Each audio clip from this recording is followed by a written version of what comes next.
Coming up this morning on the Dattitude podcast, we have a ton to dive into this morning, including the NFL owners' meetings beginning in Palm Beach, Florida. Will there be anything significant and changing in the rules? We don't know how to stop the tush push. Let's ban it. Bunch of idiots. What about the Saints? More rumors on the Saints trading up to get Cam Ward. And Sean Payton is even comparing Kellen Moore to himself. How nice of him. It's the end of the line for the LSU women. What about Flo J? Is she leaving? Sure sounds like it. It's also the end of the line for your bracket. Oh, we don't know. Maybe. I don't know. What's all the hubbub with the Yankees and these torpedo bats? It's the ADHD version of the Dattitude podcast, and it starts now. If you're looking for the latest scoop and in-depth interviews on the Saints, the NFL, the Pelicans, LSU, along with the best bets of the week, then lucky you. Along with high-powered, in-the-know guests who cover our teams, Jim Derry brings plenty of Dattitude. And he'll always tell you the way it is, or at least the way he thinks it is.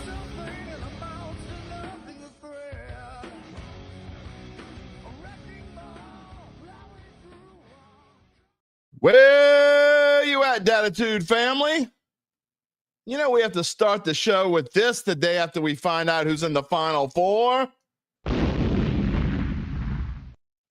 That is the sound of brackets going boom, boom, boom all over the place. What about yours?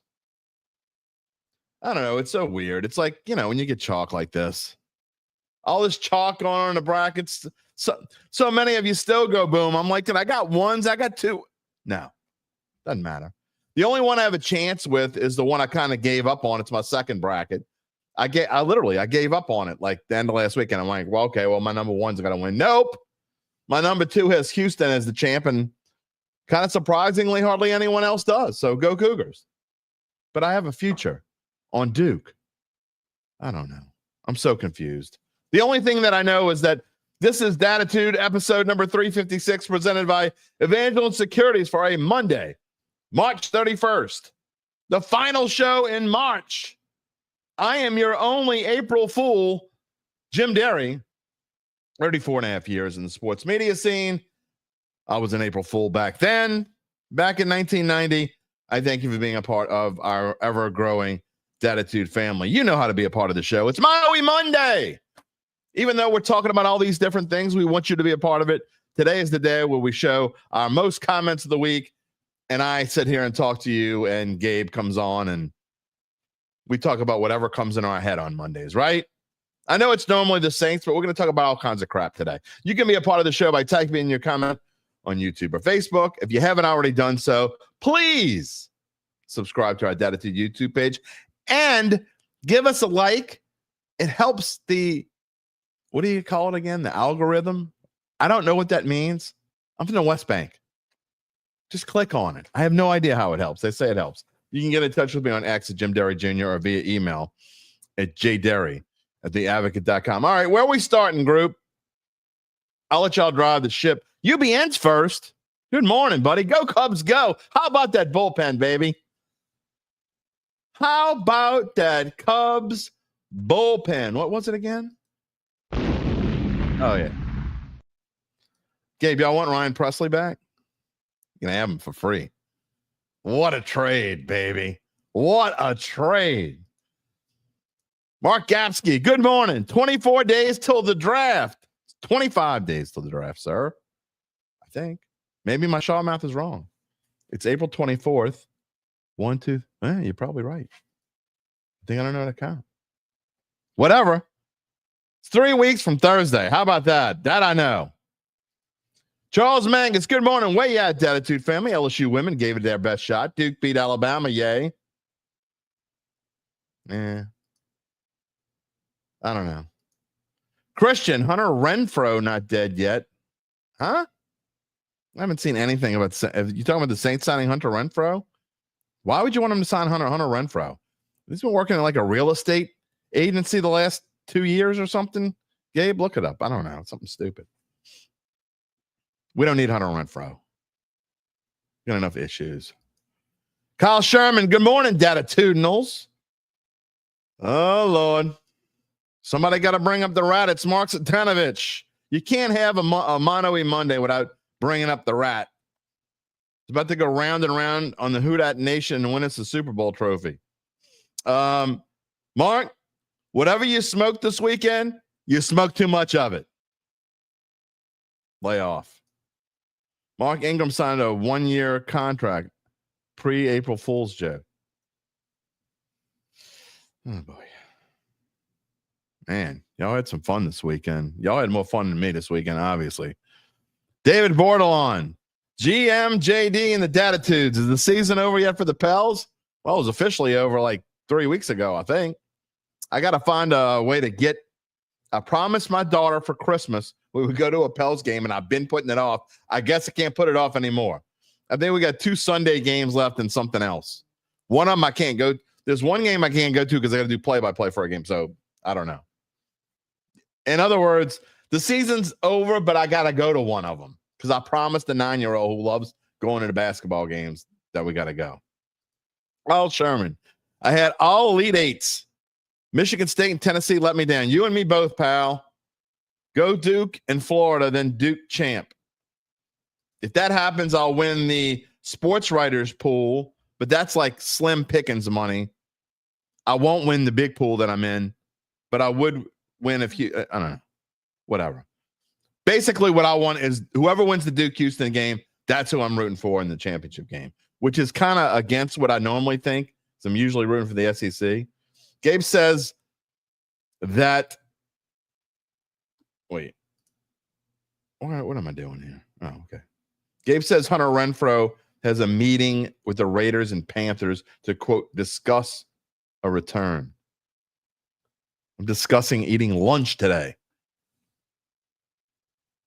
That doesn't mean I'm going to do it before noon. I'll still be here sitting one. I don't know what that means. It's Monday, y'all. I haven't had enough of this yet, and we had storms this morning. Did y'all have them storms? Bad. Dylan Smith, good morning, my Dattitude family. Sad for our Lady Tigers, but thank you, LSU baseball, for the sweep of my hometown Mississippi State Bulldogs. Going to rub it in their faces all day today. Raise your hand if you stayed up till 1:30 in the morning watching Saturday's game after basketball was over. I am a sicko. I did it. I did it. Mark, is Phil Anselmo a big Saints fan? Well, of course he is. I mean, he sings our theme song, which is Here Come the Saints. In case you didn't know that song that we play with Phil, and then in the background, I don't think I've ever mentioned that in all the years of the show. That's Here Come the Saints by Down. He is now touring in a reunion show with Pantera. I don't know if he's on the road right now or not. I have no idea. Walton Crawford, go Cougars. Yeah, I kind of think go Cougars. That's the best chance for me to win money. Real money, anyway. What else we got?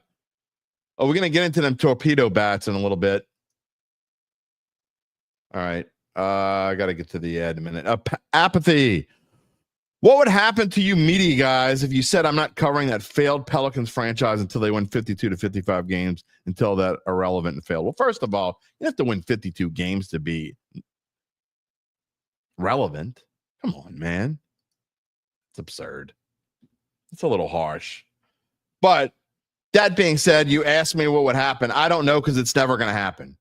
We covered the Pelicans. If they go 10-72 or 10-71, what do they play? 81 games? 10-71, whatever it is. It's our job. That's what we have to do. We can't not cover them. Chris Ross says Friday, April 11th versus the Heat is the only non-Sunday game left of the 3 remaining. Friday, April 11th. I can't remember if I have a game or not. I don't know. William. You know, it's so funny. This show either has Rattler lovers or Rattler absolute bonkers haters. There's no in between with the Rat. William says, I know the Rattler cult won't like this, but the fact the Saints are hosting a multitude of quarterbacks says they are not as impressed with Rattler as this cult is. Look, you know me. I'm not taking up for the Rat that often, but I will say this. I think the chances of anyone else besides Spencer Rattler being the backup quarterback on this team next year are about 10%. Let's be logical. Okay. It ain't happening. It's just not. It's not logistically. Why are they talking to these quarterbacks? Who knows? Are they going to draft a quarterback in the draft? Maybe. We'll see. All right, we got a lot to talk about this morning, including talking to you. Gabe's going to come on. I got some other things I want to talk about besides what's even on the list. I'm telling you, it's going to be the ADHD version of the Dattitude podcast this morning. But before we get to all that, let me tell you about my friends at Evangeline Securities. Of course, they're a company that can help you decide if it's the right time to sell your family-run or privately held business. And just as importantly, they can figure out what that business is worth. Is that someone you know? Is that you? Is that you? Hello? It's time to reach out to Evangeline's founding and managing partners, Nick Braden and Ron Hemelt. They will start by scheduling a complimentary valuation from their offices either on Poydras Street or in Lafayette. And from there, you'll be well informed and begin to make the decision on if you want to proceed. What happens after that?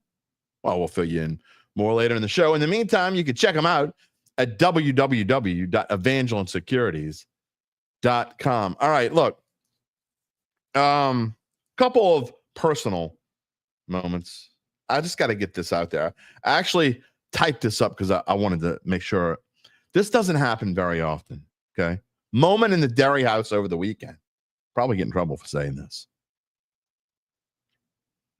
Moment, we're having a little math quizzes. For some reason, my daughter was playing with her little, she stole one of the old iPhone 5s we got in the closet or whatever, and she uses it as her phone. But she has learned how to use the calculator on it and do a couple. She put a game on it. There's things you can do with old phones, okay? So she's giving me all these math tips, and she goes in. She's going to ask Mom what she thinks. Mom's like, I'm cooking right now. I'm not going to answer those. I got stuff to do. And she says, I had to type this in while I remembered. It's okay. Dad's smarter than you. He's just better in math. What? You know what she didn't have for dinner? She didn't have candy. That was the moment of the weekend, by the way. All the basketball, forget about the basketball. It was great. Stayed up watching it. I watched a lot of LSU baseball this weekend. I watched a lot of Cubs baseball. I'm sorry. I know it sucks. But that was the moment of the weekend. Dad's just better in math than you.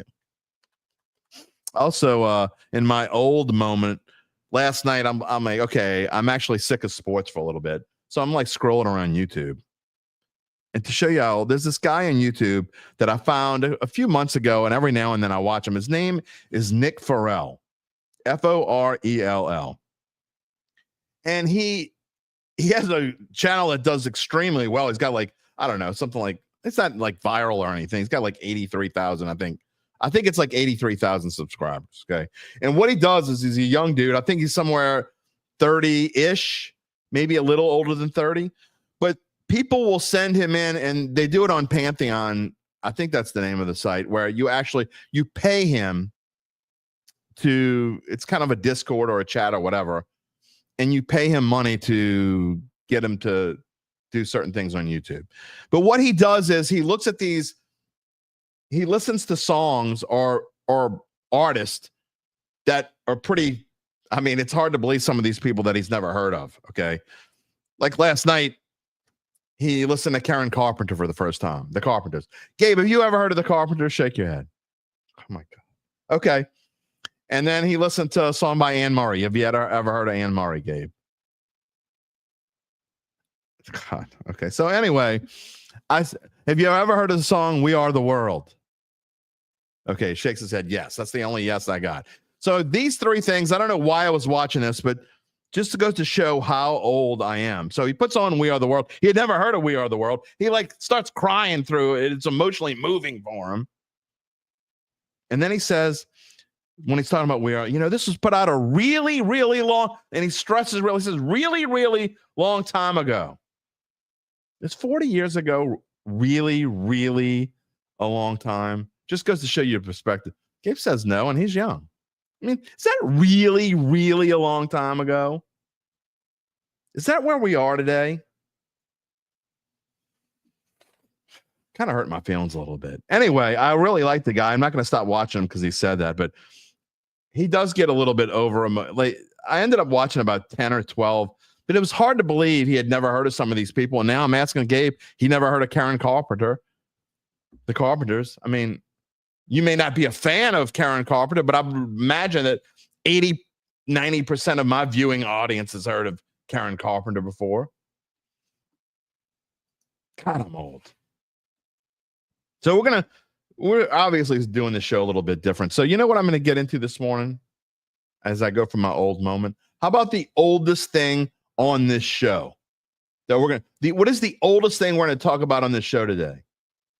It's got to be the New York Yankees, right? What's up with the bats? There's a huge controversy this morning. I'd like to get your opinion. Even if you don't care about baseball, I'm sure you heard about the controversy. There's a new bat that's been broken out called I'm the oldest thing on the show. That is not true, sir. The Yankees are older than me. So is the NFL. I mean, even I think most of the coaches that we're going to talk about today are all older than me. So take that, pal. But the bats, these torpedo bats, what's the big deal? People are up in arms over this crap. I mean, they're going absolutely insane. In fact, so it's not a coincidence. The Yankees hit 15 home runs in 3 games this week. If you haven't seen this, okay, you got to go check it out. You got to go look it up, Google it or whatever. It won't be hard to find. The Yankees hit 15 home runs in a 3-game series against the Milwaukee Brewers. And they have these bats and analytics. You know how much I hate analytics, but when it comes to analytics that don't have to do with making decisions during games, I think analytics obviously can go to your favor. If it helps you figure out how to do something in your preparation, great, go for it. This is a perfect example of analytics being used well. Now, I'm going to show this picture up here. I'm going to get Gabe on in a second because he's going to talk about this as well, I think. But here's the new bat, okay? And if you can't tell the difference, because you might not look at it, if you're listening to the show, obviously you can't see it. But basically, this is a Louisville Slugger making these bats, and the bat on the bottom is an Oakland A's bat, and just a regular bat. But you see all the scratch marks, right? Basically in the sweet spot where the ball hits the bat more often than not. Okay, so the analytics department of the Yankees put together this. They came up with where does the ball hit the bat most often, and I believe it started with Anthony Volpe, if I remember correctly, the shortstop of the Yankees. And they made his bat a little bit wider in a certain spot where the ball hits the bat more often, most often. That way you have a little bit. It's harder right there as well. Completely legal, by the way. You know, the Yankees are cheating. No, they're not. They're not cheating. You can hate them all they want, but it's under the guideline of the rules. Now, the only question is whether it should be legal or not. Not whether it's legal. It's absolutely legal. Baseball has said as much. Freddie Peralta, the ace of the Milwaukee Brewers, he says, quote, "If the new bats are legal, there's nothing I can do or anybody can do about it." I mean, you're right. But here we are in a day where baseball is trying to get offense up, right? The more runs that are scored, it's not like I don't think football where people will watch a 10-3 game, they're fine with it. Baseball, if they watch, people don't want to see, the average viewer doesn't, I do, but the average viewer doesn't want to see 2-1 games.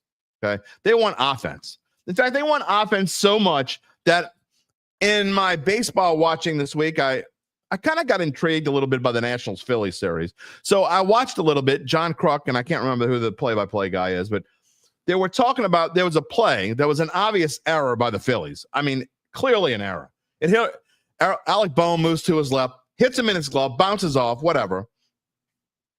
And they called it, the guy, the Nationals scorer at the Nationals game, called it an error, as it rightfully he should have. Well, apparently, The league office, and I need to do some more research in this because we may end up spending an entire segment on talking about this. But the league office has made a call to the scorer in game. Apparently, there's been meetings about this where they don't want as many errors. If anything's even close to an error or hit, which in this case it wasn't, I should have downloaded the play and showed it to you. But they want you to call it a hit. They want batting averages to be as high as possible, which is horse hockey. I mean, let's get realistic. But baseball's doing whatever they can to save themselves right now. Why don't they make baseball games? If they want to save themselves, why don't they make it so people can actually watch the damn games? Okay, you start with that. Change your stupid blackout rules. Don't get me started on that. But back to the bat. I mean, all this is leading to these bats and this controversy. Baseball loves this controversy. A show that never talks about baseball here in New Orleans, because New Orleans doesn't really give a damn about baseball in the grand scheme of things. It's talking about baseball this morning. Aaron Judge hits 4 home runs. Okay. He's on pace to hit like 200 home runs this year. I'm not even joking. Now, he's not going to hit 200 home runs, or is he? He hit 3 in one game using this quote unquote torpedo bat. Should it be legal? I don't know. I think it's fun. All right, Gabe's got something to say. So you know what? Let's bring him on. And I know, look, y'all aren't used to us talking about something other than football. It is what it is. But I thought this topic was kind of important to talk. Well, not important. I thought it was fun to talk about. Gabe, and I know usually when we talk about stuff like this, I think you're on my side. So I'm going to guess you're on my side that it shouldn't be banned. Am I right? I want to make an important distinction first. Aaron Judge does not use the new bat. I thought they said he did use it. Nope. Aaron Judge does not use it. Okay. Aaron Judge, he was quoted as, they asked him why he didn't use it, and he said, I think my stats over the last few seasons speak for themselves. That's true. Yeah. What if he did? What if he decides to? What if he sees all these other players hitting home runs? Maybe he does use it. I would also like to talk about, I need to see a bigger sample size of this before I make a judgment. Of course. Because let's be honest, what you just said, and I thought this was hilarious. You said Brewers ace Freddie Peralta. Yeah. You want to know why? You want to know why so many home runs are being hit? Because Brewers ace Freddie Peralta. Got a career what? 4 ERA? No, 3.79, which these days is not bad. That's not good. That's not your ace. He was 3.68 last year. That's probably the worst career ERA. He struck out over 200 or more the last 2 years in a row. That's doesn't happen a lot. Look, I'm not. He's also playing in the worst division in baseball. Okay, but I will. We're not going to get a Freddie Peralta debate, but it goes back to my Chris Olave. Is he a number one receiver? Is Freddie Peralta one of the top 30 pitchers in baseball? Absolutely, he is. Absolutely not. No, you're wrong. You're wrong. No, you're wrong. You're wrong. You're How? Wrong. Anyway, he's not. He's one of the top 30 pitchers in baseball. No, he's not. Yes, no, he's not. You find me someone else who struck out 200 batters 2 years in a row. You can't do it. You can find somebody, but you can't. It doesn't matter how many you strike out. If you have an ERA of almost 4. Starting pitchers of 3.79 in the last 2 years, it was 3.68. So 3.60. I can guarantee you there are at least 30. There are not 30 starting pitchers in baseball, I promise you, who pitched at least 130 innings. And okay, so let's say 260 innings the last 2 years. There are not 30 pitchers in baseball who pitched 260 innings or more. This is a stupid debate, by the way. And struck out at least 200 in the last year. No way. 0 chance, 0.0 chance. I would still take probably 30, 40 pitchers over. Well, you might. And I'm not saying that. I get why you don't love Freddie Peralta. That's fine. But he's a mediocre number 2. You know, here's the problem. Too many people think mediocre is the top of some. If you're not in the top 10 or 15, you're just mediocre. He's a mediocre number 2 pitcher. On most teams, he would be a mediocre number 2. No, on most World Series challenging on most teams, he would most teams have a legitimate number 1 pitcher. Put it this way. Freddie Peralta is not a legitimate number 1. I'll put it this way, okay? And I'm obviously a Cubs fan. Again, we're straying into the weeds here. I want to talk about the bats. The last thing I'll say on this, okay? I'm obviously a Cubs fan. Shota Imanaga is the ace of the Cubs. I think Shota Imanaga and Freddie Peralta are what, and the Cubs are the favorite to win the NL Central. And I think they're over under win total is like 89.5. So there you go. Anyway. Worst division of baseball. It's not the worst division in baseball. I think the AL West is the worst. I think your division is the worst division in baseball. It's UBN not. Says he loves when we start a topic. Gabe just throws a wrench and everything by getting a subject. Jim can't walk away. I'm just trying to talk about walk away from something that's not so true. Many home runs. Go ahead, talk about it. It's because they played a bad pitching staff, and they have the third friendliest home run ballpark in the league. Well, this and also this too. In the lineup. One of the day when Judge hit the 3 home runs, I think it was like 80 degrees or something like that, or in the ballpark of 80 degrees. However, the next day they still hit like 3 home runs, I think, and it was like 48 degrees or something, and the wind was blowing in, and they still hit the home runs. So, but that's what the Yankees do, right? They've got a lot of power in the lineup. They're going to hit home runs. Yeah. Yeah, I mean, that's what the Yankees do. But I'm with you. They're not called the Bronx Bombers because they hit for average. No, I need a larger sample size as well. However, I just think that baseball is absolutely adoring that even shows like ours are talking about this morning, because any controversy for baseball, good or bad, the Astros banging the trash cans. I mean, people were turning on the MLB network to see what the hubbub was all about. I mean, people are talking about it, and what sells tickets and MLB TV subscriptions? Well, you got to talk about baseball first. And even Stephen A's probably talking, and I haven't watched it, but I'm sure Stephen A's even talking about this morning. He's probably talking about punching LeBron, if I had to guess. You almost made me spit on my monitor. The one word I don't like using here is controversy. You said it's perfectly legal. David plus one hash. The new bat meets league requirements. So what's the issue? The issue is people don't like anything like the big name teams. Well, we're going to get into the tush push in a little bit. Okay. That's the next thing we're going to talk about. We're going to talk about the NFL and potential rules changes this morning. The NFL owners meeting is going on in Palm Beach, Florida. But the new people don't like the tush push because it works. So the Yankees have come up with something. I don't like the Yankees. I don't like the Eagles either.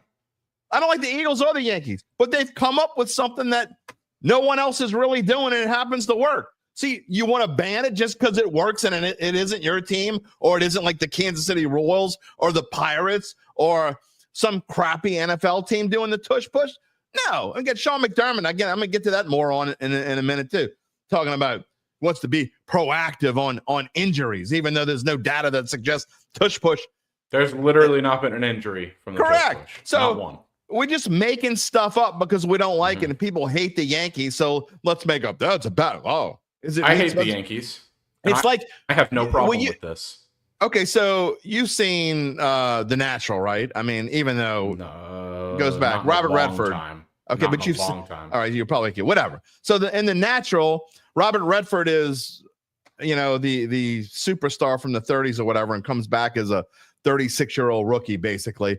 And he's got this bat called the Wonder Boy. And people say, and he comes out of nowhere and is hitting home runs. And people start, this is what this reminds me of. Like, how can he use this bat? We got to ban this bat. You can't have some 35-year-old rookie coming here and hitting home runs. They look at the bat, they weigh it, they measure it, comes up to specifications. It's legal. So what are people bitching about? They're bitching because he's beating them with their hitting home runs. And so now the Brewers are screaming, whoever the Yankees play next and the time after that. How about the fact that maybe they're one of the top 2 teams in baseball? I mean, is that just too easy? I don't think they are. But I mean, maybe they are, maybe they aren't. We're going to find out. They went to the World Series. A-Town says, good morning.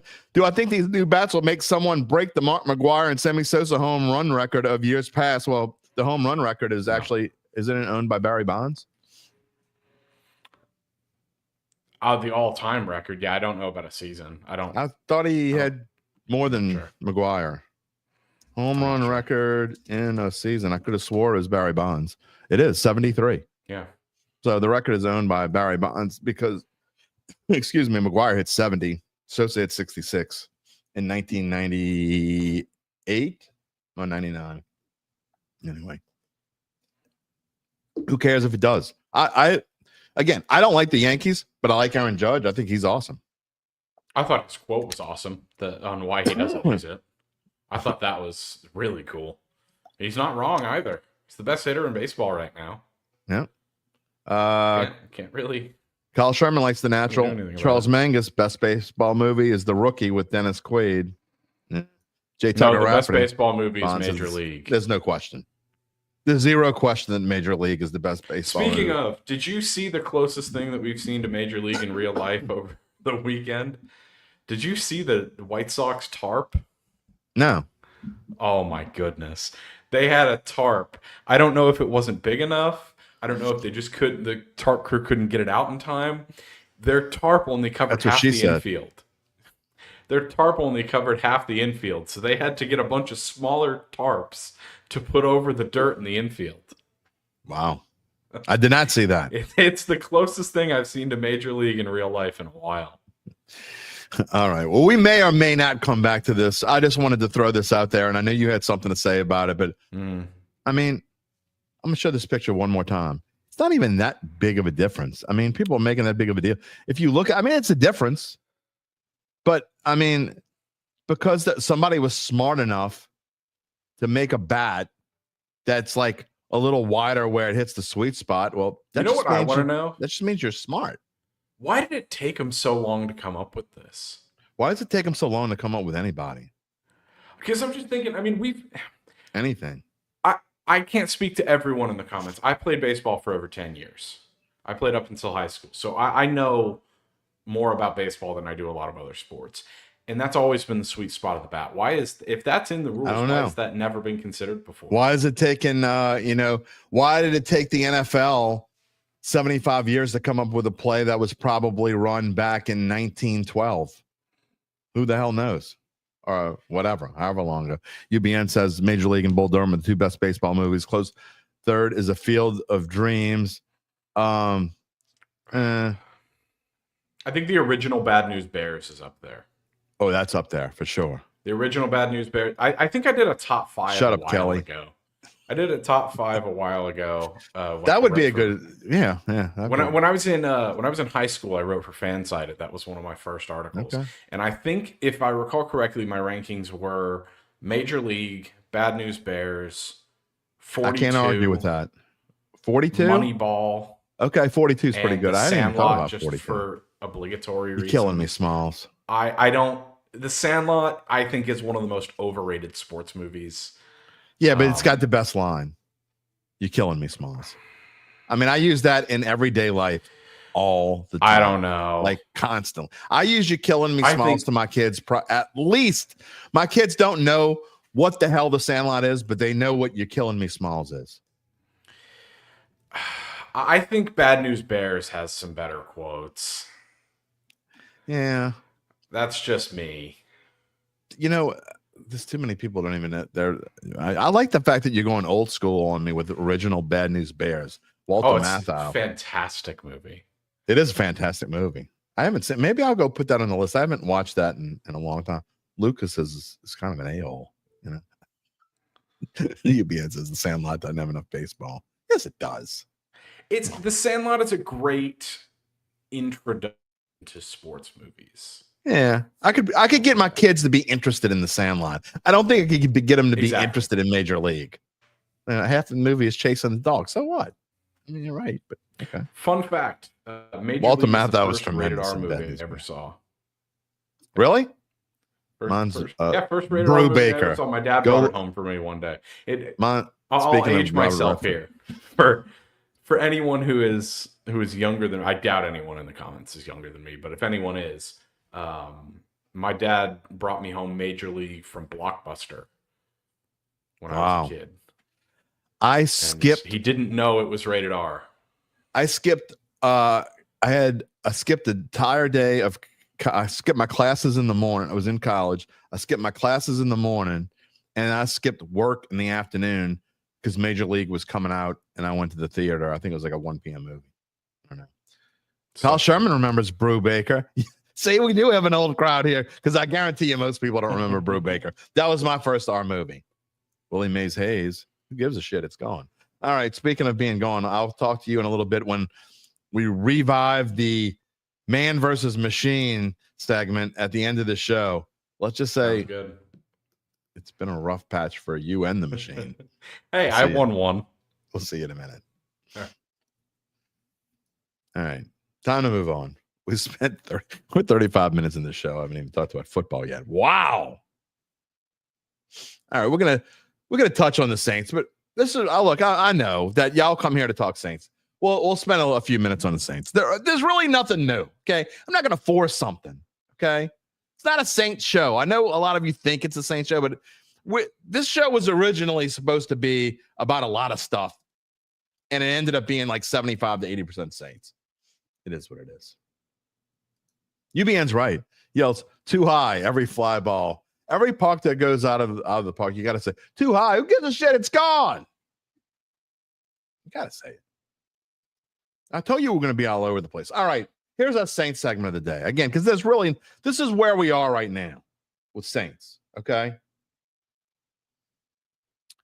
We're still talking about Cam Ward rumors. And I have not reached out to Fletcher Mackel over the weekend, but as of last week, Fletcher was scheduled to come on this show on Wednesday, and I'll reach out to him this afternoon.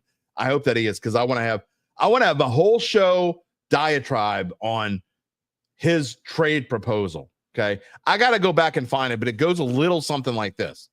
Okay, and he's not the only one. There are plenty of other people. There are plenty of other Derek Carr haters out there who are throwing out this rumor. By the way, if you want to comment and talk about Saints, you got about 10 minutes, because I don't even think I'm ending the show on Saints today. We're going to NFL rules change, potential rules changes after this. But Fletcher's proposal was something along the lines of, and I apologize if I'm way off, but I know I'm not going to be way off. First of all, Derek Carr was in the trade to the Tennessee Titans. Okay. You're proposing basically eating somewhere in the neighborhood of $40 to $50 million, which is why they made this deal in the first place, because the Titans aren't taking Carr if they're going to have to pay this salary. Okay. Next year's salary that you have bartered off his signing bonus into next year. Titans aren't going to pay $70 million for Derek Carr next year, whatever it is. So the Saints are going to have to eat somewhere in the neighborhood of $50 million to if they wanted to trade Derek Carr. That ain't happening, first of all. Second of all, Derek Carr would have to waive his no trade clause, to go to the worst team in football. Do we think that would happen? No. I don't care how bad somebody wants to leave. I'm going to say, let me go to the worst team in football, who has probably a worse offensive line than the Saints have. It's close. It's going to happen. So, I mean, let's get real here. There was a Saints comment from before that I wanted to show. Phil Mariani wants to know if the Saints will trade back from 1 picks. I still say that makes the most sense. But because if you're going to trade for Cam Ward, you're going to trade up, obviously, to the number 1 spot. So not only would you have to trade Derek Carr, your quarterback, and eat $50 million and get him to agree to go to the Titans, the worst team in the league, but you'd also have to trade away. Of course, you're trading the 9th pick away, but you're trading next year's first-round pick away, and you're probably trading a second-round pick as well. That's the bare minimum. This is here. Speaking of bullshit, people just make stuff up. Here's my point of making stuff up. This all goes into the Cam Ward ain't happening. Okay, people make stuff up. J. Tucker Rafferty. His agent tried to work a trade to Pittsburgh, but the Steelers said no thanks. Completely, utterly made up. Who said that? I'll wait. No one that I'm going to believe said that. Didn't happen. The Steelers need a quarterback? Of course they do. They didn't try to. And if they try to work a trade, first of all, again, No matter what happens, no matter if they work the trade or not, the quarterback himself would have to say, yes, I'm willing to go. Probably not going to happen at this point. We just make stuff up. The Saints are not going to move up and trade their future away to go get a guy who would be probably the 6th or 7th best quarterback in last year's draft. Think about all the quarterbacks that went. I'm not even sure Cam Ward's going to be a starting quarterback in the NFL. He might be. I mean, first of all, if the Titans draft him, he'll definitely be a starting quarterback because he's better than Will Levis. But for how long? When I say starting quarterback, I don't mean he gets drafted in with the 1st, 2nd, 3rd, 4th pick or something like that, and he gets thrown to the Wolves because he has to get thrown to the Wolves. I mean, is he going to be a starting quarterback like 2-3 years from now? Someone inside the Saints building said it. Okay. Who?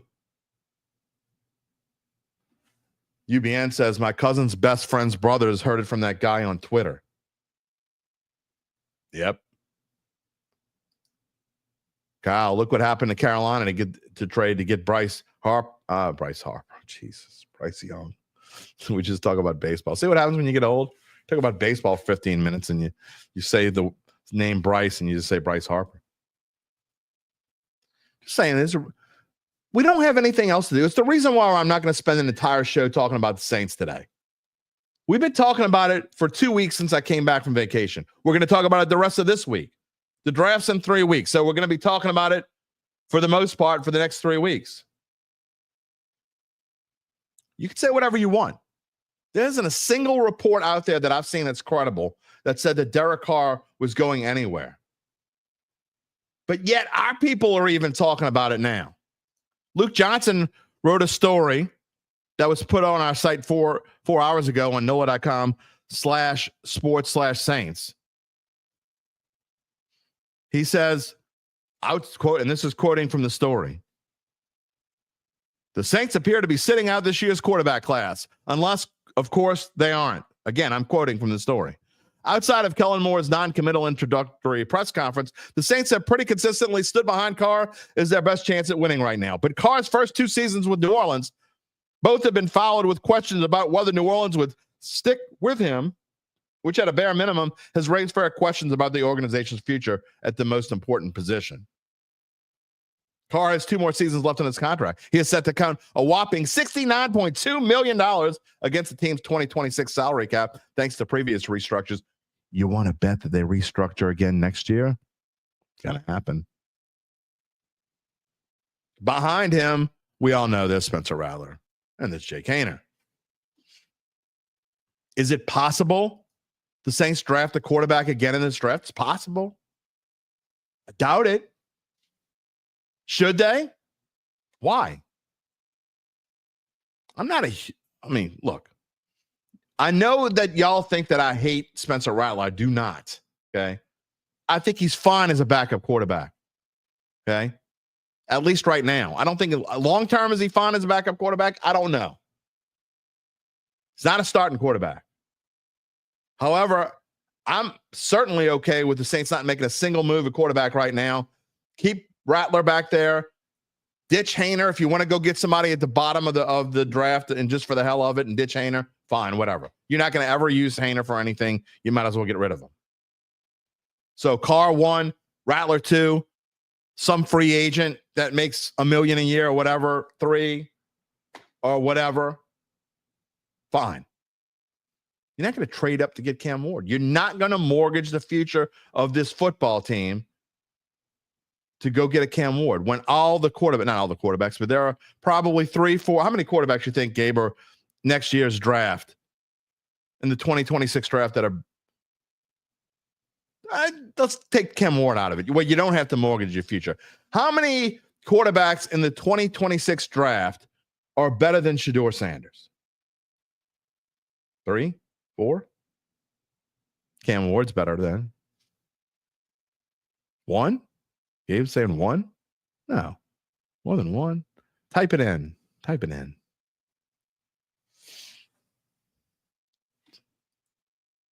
Higher.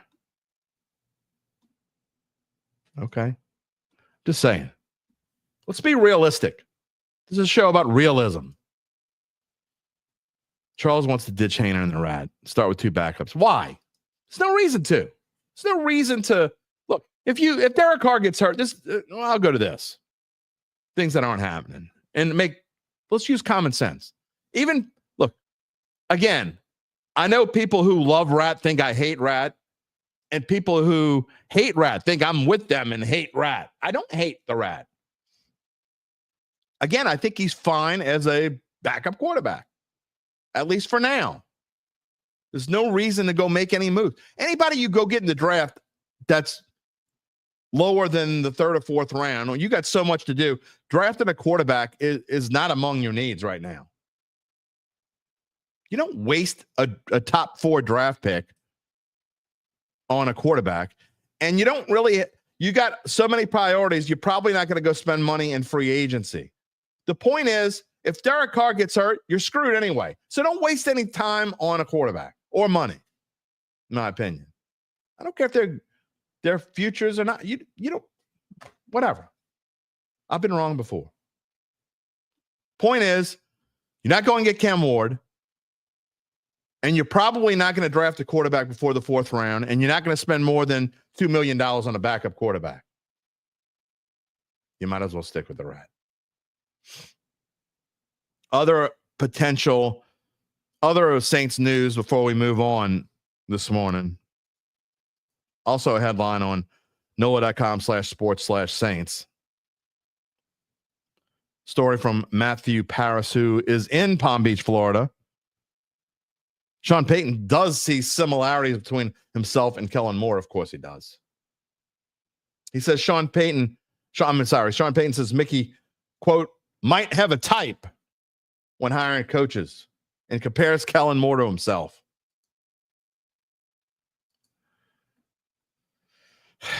I know y'all all love Sean Payton, and look, I'm not hating on him right now.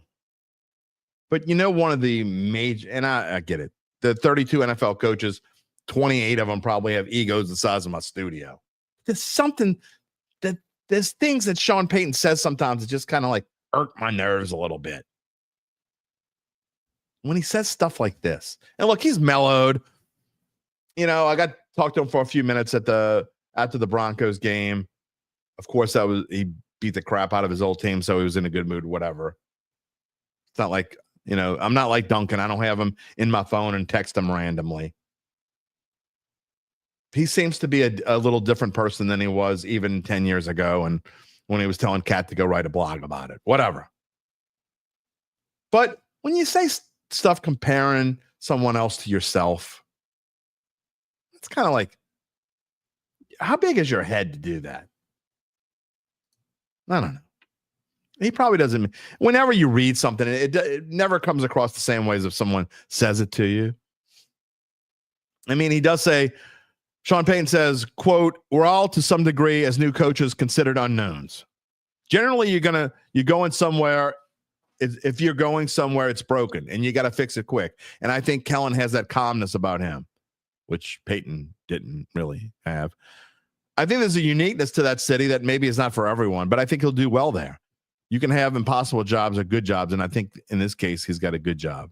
If it's a good job, why did you leave? I don't know, man. I let things bother me that shouldn't bother me. Again, I know most of my audience, and certainly more Hoodats than not, think that, everything this team has ever done in the history of it's all done by Sean Payton and Drew Brees. And to some extent, they got a point. It's hard to argue with them. But I just don't. I mean, I can't see Drew Brees comparing someone to himself. Maybe he has. Maybe he does. Maybe he would. I don't know. Anyway, that's our Saints talk today. Again, if Fletcher's the guy, I'm pretty sure, again, I got to talk to him after the show. We're going to spend 30 minutes on the potential trade that Fletcher wants to see happen. Because, again, even people hate Derek Carr so much, even the media is hating on Derek Carr. I mean, that's what this is all about. Even my colleagues in the media Remember when Luke Johnson was on? What? I don't know. It was right before we went off on our little break. It was right before the season 4 finale. This is show number 7 of season 5. And he was talking about it, and I said it was like 80 to 90% that Derek Carr was staying. And he says, oh, no, I think it's more like 50%. And then later he said something like 35%. Like he was sure Derek Carr was going. Why? And look, the Fanboy podcast, they were sure they were pretty sure Derek Carr was going. Or they were certainly presenting all these reasons why Derek Carr could be gone. But he didn't go. Why? Because it didn't make sense for him to leave. We said that here from the beginning. But the media, my colleagues in the media, and Fletcher's still doing it. Fletcher's still talking about, people are still talking about potential trades because they hate Derek Carr that much. Even my colleagues in the media are hating on Derek Carr. And here's two opposing comments that they say it all. Jay Tucker Rafferty, Carr does it to himself. He doesn't help himself. What do you want him to do? And then the other side of it, UBN says, and people wonder why Carr isn't putting himself out there right now. Exactly. One says he does it to himself. The other one says, well, you wonder why he doesn't go out there and do it to himself, because people spew nothing but hate for him. It's true. It's absolutely true.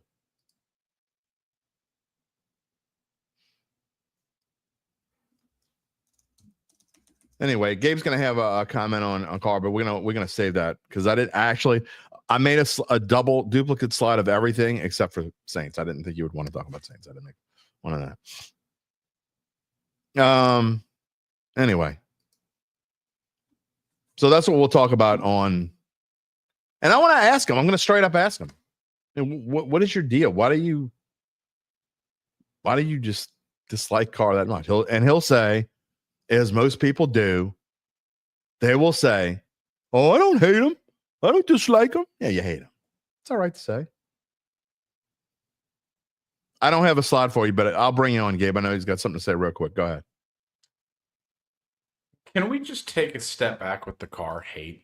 No. They hate him. Do you people realize how lucky you are?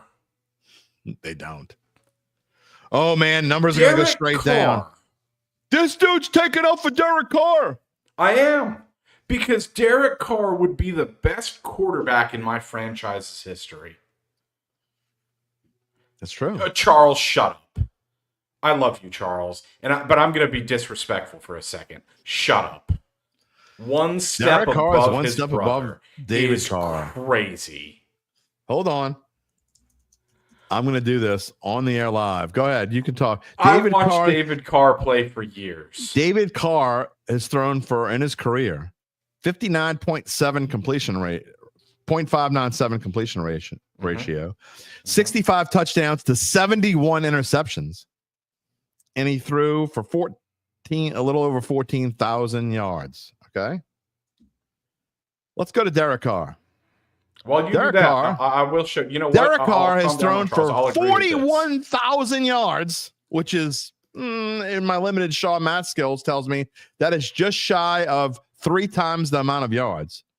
Has a .651 completion percentage, which is way above .557 whatever. Has thrown 257 touchdowns to 112 interceptions.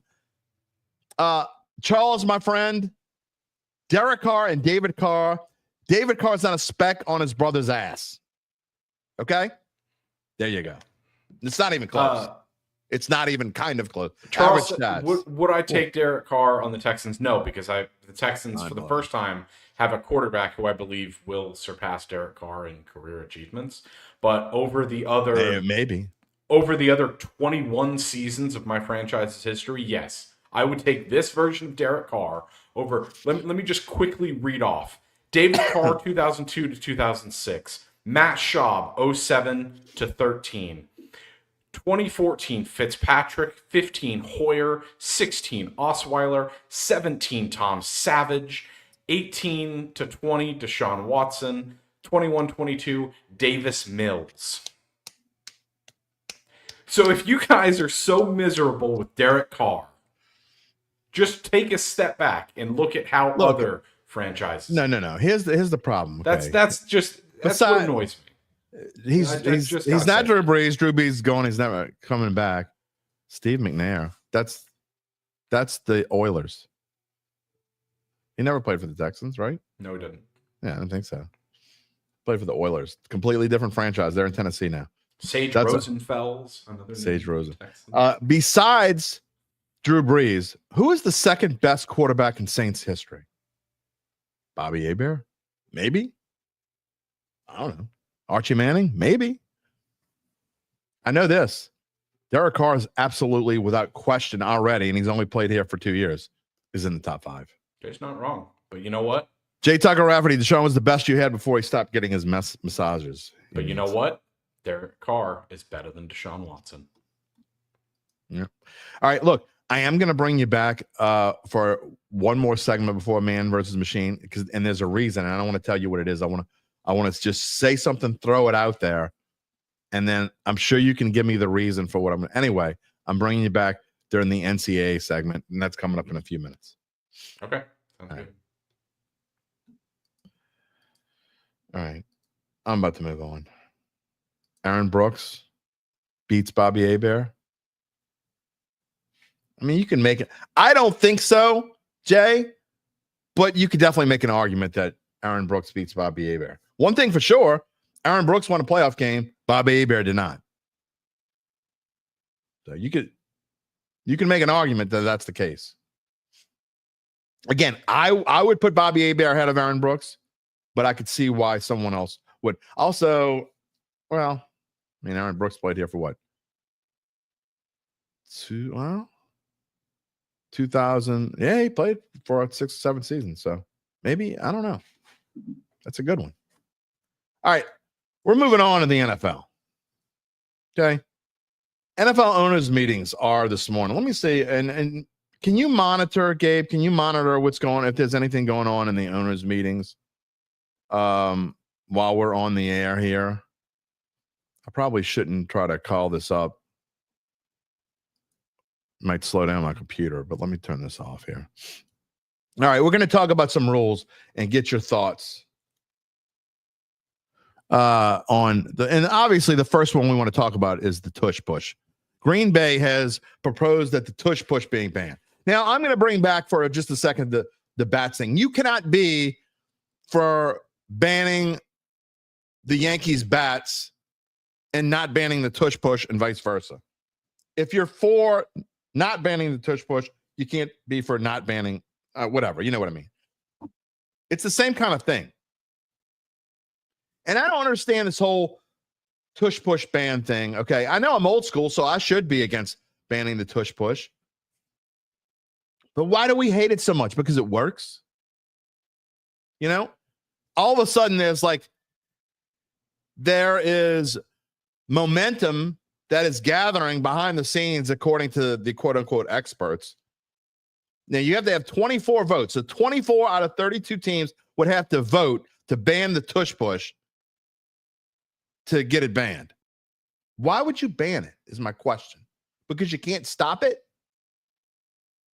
I saw on social media this morning, Bills head coach Sean McDermott, you've just become an idiot in my eyes, says that the league needs to be, quote, proactive on banning the Tush Push to prevent injuries, even if the data is not there now. I thought everything was always because of the science and the data. There is 0.0 data that says the Tush Push causes injuries. Oh, we want to get ahead of it before it creates. Well, they've been doing it for 3 years. No one's got hurt yet. Sean McDermott says, quote, we're going to always act in a way that's best for the health and the safety of the players. Translation, we can't stop it. And although there's no evidence it causes injuries, we'll just spew some bullshit because if we have to play the Eagles in the Super Bowl, it's not fair. Wah, wah, wah. What the hell? Spoiled millennials. I guess he is probably a millennial. Well, let's look him up. Sean McDermott was born. Nope, he's not a millennial. He's a Gen X. Born in 1974. Still some spoiled though. But I read that I don't think this ban is going to pass. That's my gut feeling. Although this is another case of social media influencing things, because I think there are quote unquote experts and there are people in the media who are influential, who I think are stirring this crap up and trying to get this banned because they don't like it. It's another instance of that. I don't think you're going to find 9 coaches who want to go out there and ban it. I just don't think you're going to. However, can they be talked into it? Maybe. Why does Green Bay want this to be banned so bad? They can't beat the Eagles? Jay says the tush push doesn't bother him. I hate when a running back or receiver gets stopped, the O-line run and start pushing the pile. That's when injuries happen. Guys get folded up and hurt knees and ankles. Yeah, you know, when you get hurt is when players run up or fall on offensive linemen the back of their legs. Well, they're not going to fall on the back of their legs. Doesn't happen. It's not happening with this. Jay's right with that.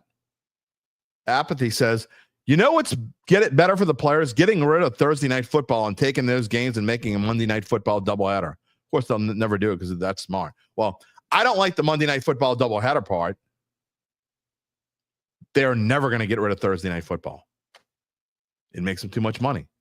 Amazon paid what? Again, we were doing a lot of stuff on the air. Paid $1 billion per year through 20. Now they couldn't change it if they wanted through 2033 anyway. There's your answer, Apathy. $1 billion with a B, $1 billion a year for Thursday night football. Insane. Sometimes, look, just because things don't make sense, you come back to reality and you realize what it's all about. And it's about everything in sports is about the almighty dollar. It's not about whether we're trying to be safe for people. They don't give a damn if something's safe. Why did they change the kickoff rules? They didn't change it to be safe. They changed it so they don't get sued. Every time there's a concussion, they know that there's a threat of a lawsuit coming. CTE. Lawsuits, baby. They don't give a rat's ass about the health of these players. We're going to ban the tush push and prevent injuries. Nobody cares about injuries. You don't care about injuries. You care about whether you can stop them or not. You're not even in the same damn conference, Sean McDermott. Shut the hell up. Ridiculous. Change the tush push. Ban the tush push. How about you just get some middle linebacker who knows how to stop it? Oh, we can't do that. Well, too bad then. Other proposed rules changes. We talked about the kickoff rule. What would they change the kickoff? Well, they would make it permanent. I know a lot of you hate the kickoff rule, but it's probably going to stay. And it's going to change if you... I like it. I think it forces more returns. The data shows that it has more returns. And what else is going to make for more returns? Well, the touchbacks are now going to be at the 35. You're not just going to... I told you last year when we were talking about this in preseason, how I liked the rule, but I didn't like it at the 30. It needed to be the 35 or 40. I was like, to hell with it. It was coming out to the 25 anyway. So for 5 more yards, I'll just kick it through the end zone. I'm not going to let him run it back. Now it's different. The average, I believe, the returns that came out were going about the 28. So you give up 2 yards to, whatever. I think this is a great move by the NFL. I think it's going to pass. I hope it passes. It should pass. We'll see. Also, for those of you who love the onside kick and say it was ruining blah, blah, blah, blah, they also, part of this rule change would be on the kickoff rule, you could do the onside kick at any point in the game. They would get rid of the fourth quarter rule. So Now, it wouldn't be the same as ambush because you'd still have to declare you're doing it and they would know you're doing it. However, excuse me, they'd have to run out there. You could do it in the second quarter if you wanted to. Which I don't know why anyone would do it anyway, but who cares? I mean, how many times have we seen? I mean, people bitched about all this, but you go back in time and how many surprise onside kicks that we have? Like 2 a season? Who cares? Anyway, that's going to pass, I'm pretty sure. This is the one that is the one that's not being talked about enough, and to me is the biggest one of them all. A-Town. Take that for data. Exactly. The biggest one of them all is most likely it is, interestingly enough, proposed by the Philadelphia Eagles to allow a second possession after a first possession touchdown in regular season overtime and extend back to 15 minutes, which is where it should be. 10 minutes is stupid. Now, again, I'm kind of contradicting myself, but because how often does a more than 10-minute overtime come into play in the NFL? Probably less than even an onside kick. However, when you're talking about the potential outcome of a game, play a regular quarter. But the big news of this is that if someone scores a touchdown, the second team, the team that after, gets a second chance no matter what, which I never understood. Why wouldn't the second team get a second chance no matter what? I don't like the college rules for OT. I know a lot of younger people would rather the college rules for OT. I don't like those. I like the NFL's way to an extent. However, one thing that's definitely better in college that doesn't happen in the NFL is in college, the other team always gets a second chance. As well they should. So I don't care what the first team, you shouldn't be able to go and just stop them. I get that. But it's not, if one team could possibly have an advantage, what if one team's think about the Saints teams that their offense was fantastic and their defense stunk. I mean, there was in particular, it's a game, the Saints played Atlanta in an overtime game. And I don't know, this had to be 12, 13, 14 years ago. Mike Smith's an idiot, but then you laugh at him. You're like, maybe he's not an idiot. He was just ahead of his time. Where in fact, I don't think it ended up going to overtime. I think it ended up in regulation. It was about to go into overtime or something. Either went to overtime or was about to or whatever. And Atlanta went for it on their own 27 on like 4th and 2 or 4th and 3. And they didn't get it. They got stuffed, and the Saints kicked the field goal and won the game. And Mike Smith, who was an awful head coach, by the way, as most Falcons coaches are. But Mike Smith was, at least he had logic. It's like, I don't want to give the ball back to Drew Brees. That makes sense. You don't want to give the ball back to Drew Brees. You go for it on your own 27 or 28 or whatever the hell it was, and you didn't get it. You lost. You knew you'd lose if you didn't get it. But his idea was, if we give it back, we're going to lose anyway. So I just think that teams with bad defenses are already up against the 8 ball. It's not fair. If you got a team, if you're playing a team, if two teams are playing against one another and one's got the second ranked offense but also has the 30th ranked defense and is like 9-5, which is possible. And they're playing a team that has an average offense and the best defense in the league. Well, the team that's got a crappy defense already has a major advantage if you go into overtime, in my opinion.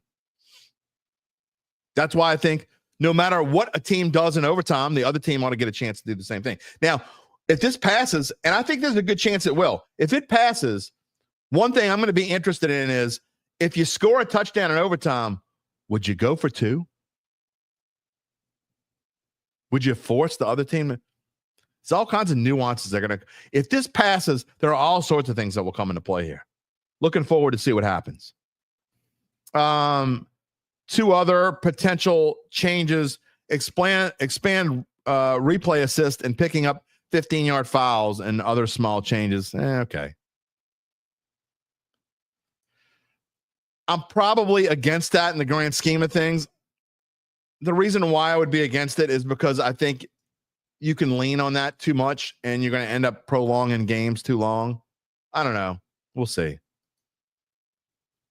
And then speaking of Detroit has proposed that the automatic first down penalty for defensive holding and illegal contact be eliminated.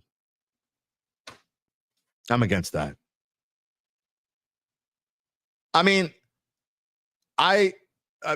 if you're holding, well, there's no legal holding. So if you're holding or you commit illegal contact, you're preventing the other team from potentially getting a first down. So I'm okay with the yardage only being 5 yards, but I'm not okay with that. I have no idea whether that's going to pass or fail. We'll find out. But that's what's being talked about today, and I believe this runs through, I think it's tomorrow and Wednesday. So I think it's today, tomorrow, and Wednesday. So when we come on Wednesday's show, we may have some news and be able to talk about this as well. Obviously, the big one that everyone was talking about is the tush push. To me, the biggest thing is overtime and the kickoff rules. Those are the two biggest ones. But the tush push is what everyone wants to talk about. If you ban the tush push, you're just because you can't beat it. Some other things that they're talking about, according to footballzebras.com, allow 2 IR players to be designated for return on roster cutdown day. Increase IR designated for return from 8 to 10 players for playoff teams. Add point differential as the last tiebreaker after strength of schedule. Who cares? And determining waiver priority after week 3. Who cares? Okay. Detroit wants to, of course, they want to make more changes because they can't win at anything except in the regular season. And they just started doing that a couple years ago. Playoff seedings by record, but division champions will have a tiebreaker advantage over a wild card team. Playoff seedings by record. Isn't that how it is already, Gabe? Playoff seedings by record, but division champions will have a tiebreaker. Oh, okay. I see. So, in other words, if Team B in the NFL East is 14-3, and Philadelphia wins it at 15-2, and Washington's 14-3, they should be seeded second. Yeah, okay. I'm not for that. I'm against that. We're going to start getting like the NBA. I'm absolutely against that. There should be rewards for winning your division. I don't care how crappy your division is. And, you could say like this year. This year and the last few years, the NFC South has stunk. But there were many years when the NFC South was one of the best in football, up there. The AFC East or whatever. Shouldn't be. I mean, you got to play these teams. It is what it is. If you want to be the NBA, be the NBA. You've already moved more towards it. I'm definitely against that. Allow preseason injured reserve player, also proposed by Detroit. Allow preseason injured reserve players to not count against the regular season roster limit of 90 active and reserve players. I don't care. Whatever. A couple others before we move on. Allow contact. This is proposed by Pittsburgh. Allow contact and make travel arrangements with a prospective free agent and his agent during 2-day, quote, legal tampering period. Okay. There are 7 teams that have combined to put this next resolution proposal in, so I'm assuming it's going to go through. Permit custody of kicking balls with the teams all season instead of having an hour on game day to prepare the kicking balls. Okay. And then lastly here, allow interconference scouting credentials for prospective playoff teams in weeks 17 and 18 to provide credentials in the wildcard round. Why wouldn't you do that? Of course. You should definitely do that. And then there is one more thing. The broadcast committee, back to Sean's point about hating Thursday games, they want to allow for late season Thursday night flex on 3 weeks notice. It was 4 weeks notice. They want it to be 3 weeks notice now. Definitely against that. I hate flexing Thursday games, period. There shouldn't be a flexing Thursday games. It's bad enough we got Thursday games. Shouldn't be able to flex them. So no, not for that. Kyle Sherman, 13-3 Saints had to go on the road for the 7-9 Seahawks. The Seahawks won the division. It is what it is. You know how you fix that? Win the damn game. Win your division. I'm not for that at all. You win your division, you get rewards. I don't care if it's a crappy division. I don't give a damn what the deal is. You should be rewarded for winning your division. It's not an easy thing to do, even in a bad division. Win your division. You can't cry about it. I don't know why Detroit's crying anyway. Yeah. Don't allow beast mode. What are you going to do next? Ban Skittles? I mean, we're just like all these rules that we want to change. Not because you get screwed. I mean, it's like, you know, people used to joke or whatever when you'd have fantasy football and the commissioner would get beat on some technicality, and then the next year he wanted to change the rule. You know what's good? You know what I like? What happens when you do that shit? When you change the rule, and then the next year it's the opposite. If you would have left it alone, because you see that happen. That's why my league's been together we're going into our 37th year, I believe, next year. I don't think we've changed a rule of any significance in probably 15, 16, 17 years. You don't have to change rules. Some rules just shouldn't have been there in the first place. It is what it is. All right, we got to move on. We're an hour and 16 minutes, and there are definitely some other things I want to talk about. We can come back. We can finish with the NFL if y'all want to. Coaches should challenge bad calls. I don't know. We've tried this already, Charles. They tried to institute the PI. Remember when the no call happened, and then they instituted it, and you could challenge, and the refs just said, "Screw it, we're not." You can't. I don't want to challenge judgment calls. Okay, I understand your reasoning.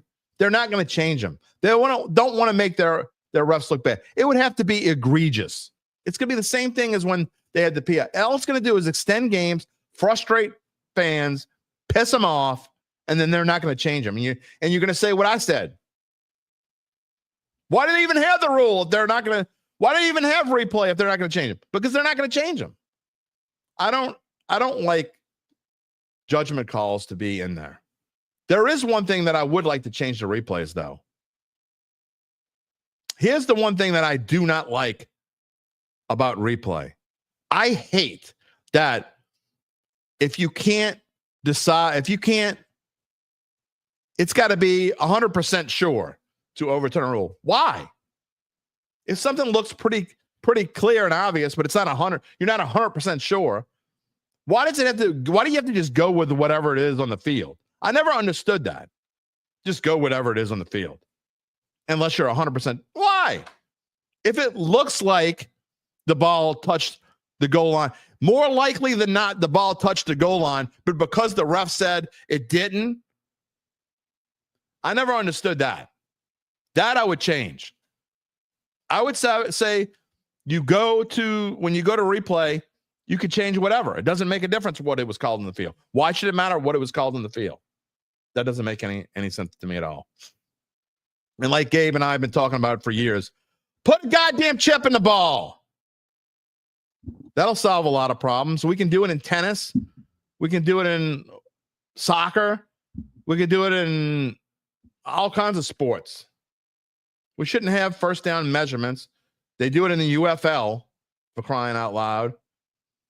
We should know if a ball crossed that goal line because there should be something in both ends of the football. As I look, when I get alerts, I'm looking at my phone, excuse me, to make sure that I don't miss anything if something happens while we're on the air.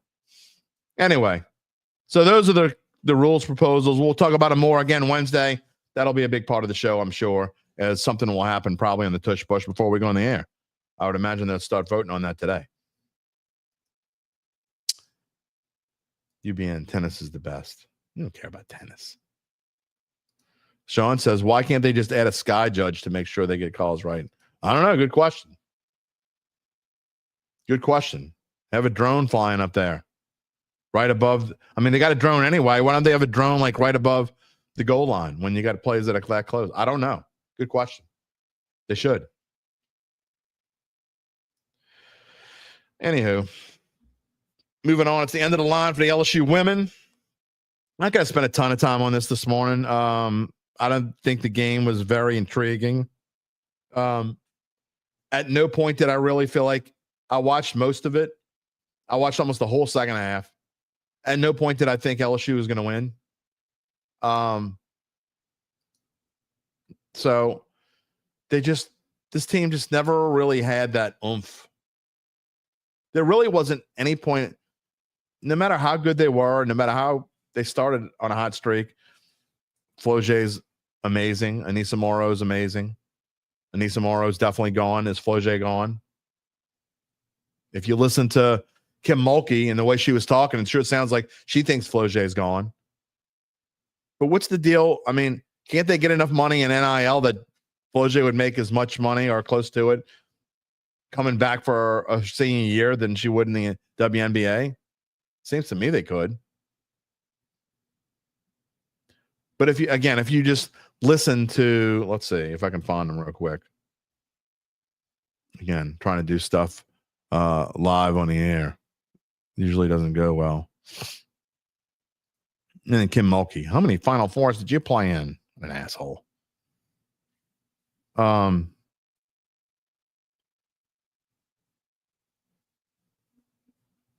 She asked, was that the KLSU reporter that she asked that of? That's really ass. That's just crappy. I mean, that reminds me of that real quick story here. No? You're saying no? That's not who she asked? I'll tell you the real quick. It is. Real quick story. Gabe says he had zero problem with what she said. The student asking a question. I asked a question of, I was covering UNO and ooh la la. My ooh la la rant of the day. Gabe had his ooh la la rant the other day. I'm going to have one today. This is 1993. Shows you how long ago. I had left LSU, had gone to UNO. I was the sports editor at the UNO Driftwood. And I was covering UNO just owned ooh la la. And back then, both teams were pretty good. Both teams, it wasn't that. I mean, UNO ended up in 93. They went to the tournament. They were an 8 seed. So it just goes to show. I mean, they were legit. And ooh la la, I think, made the tournament as well. They were like a 10 or 11 seed. So the Sun Belt actually, I think that Sun Belt had three teams make the tournament that year, including Western Kentucky. So anyway, on the road at Lafayette. God, I'm getting old. I can't remember his friggin' name. It's going to piss me off. Anyway, the ooh la la coach, who I used to remember his name. Like I used to wake up dreaming about this guy. Gabe says it's taken out of context, but anyway. So I asked him some question about getting beat by UNO for like the 7th time or whatever, and he did not like this question at all. He says, "Who are you? Where are you from?" I'm like, "I'm the UNO student newspaper sports editor." "Yeah, that makes a lot of sense. That's what I thought. Next question." I mean, come on. Just answer the damn question. UBN says the student told her making the Elite 8 every year is terrible. Oh, well, then that's different. You're right then. Shouldn't have said that. But what Kim Mulkey said about Floget, read Darcy's story this morning. He's in Spokane, by the way. In his story, by the way, NOLA.com/sports/LSU. You can find all of our LSU coverage. Floget said, "Once I taste the national championship more and more, I feel like that national championship I have, yeah, it was a big factor. But what were bigger factors? I want my own one. You know what I'm saying? Where I lead the team. That's what you really want." So maybe she is coming back. But Mulkey says, "I had not coached and won anything at LSU. And Floget just came to LSU. So she jump-started our program, really. And then the portal helped us. And we brought in Angel and lots of other players. But Floget was a high school All-American, and we got her. So I'm forever indebted to Floget Johnson."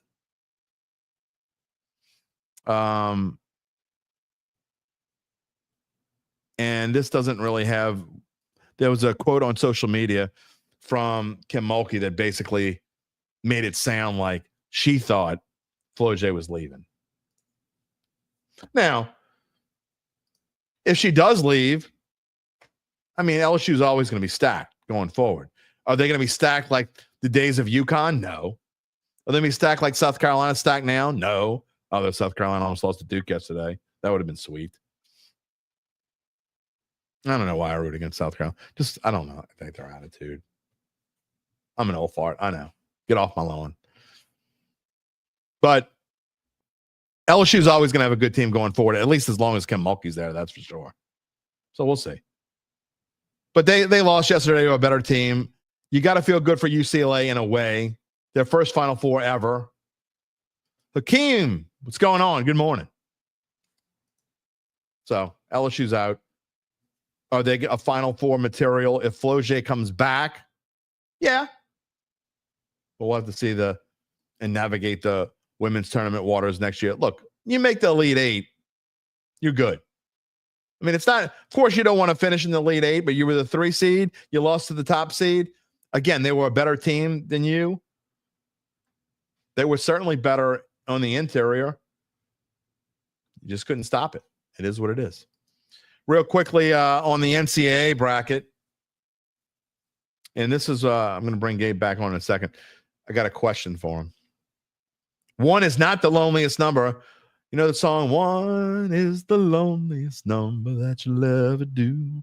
1 is not the loneliest number in the NCAA men's tournament because for the first time since 2008, a Final Four that was also in San Antonio, all number 1 seeds, if I remember correctly, it's the only other time that it's happened that all number 1 seeds have made it. And you know what? I don't think anyone is surprised. Now, I know there are years where we sit here and say, we like the number 1 seeds, blah, blah, blah. But you say, it's just like a 12 beating a 5.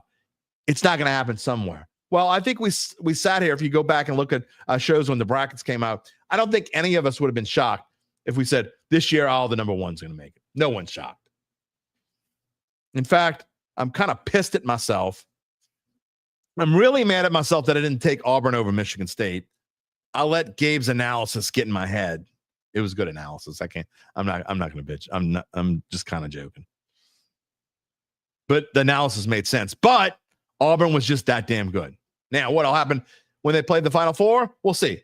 I mean, I think Florida's going to beat them, but we'll see. But here's my question as I bring on Gabe here. All right, Gabe. Yeah. I have an issue with something. Okay. That I've seen in this tournament that I hadn't seen until this tournament began. And it's some new thing. And it's question, by the way. It's definitely a get off my lawn moment. Okay. I'm warning you ahead of time. So it shouldn't bother me. But what is the deal with these dudes now hitting a 3 and they're doing the call me thing? Call you for what? Call you to tell you you're a douchebag? What is that all about? I don't think I've seen a single player do that. It's happened like multiple teams, multiple times. You're not paying attention if you haven't seen it. I don't pay attention to celebrations anyway, for the most part. Okay. A lot of people take issue with celebrations. I don't care. I don't usually like usually celebrations are entertaining. It's the same boat as, and I'm glad the NFL banned this, by the way. The whole finger under the net. You're sniffing your finger for what? I don't know what that means either. But that's been banned. The NFL banning that is one of the dumbest things that I've ever seen. Did you see why? Say that. No, but I hate why.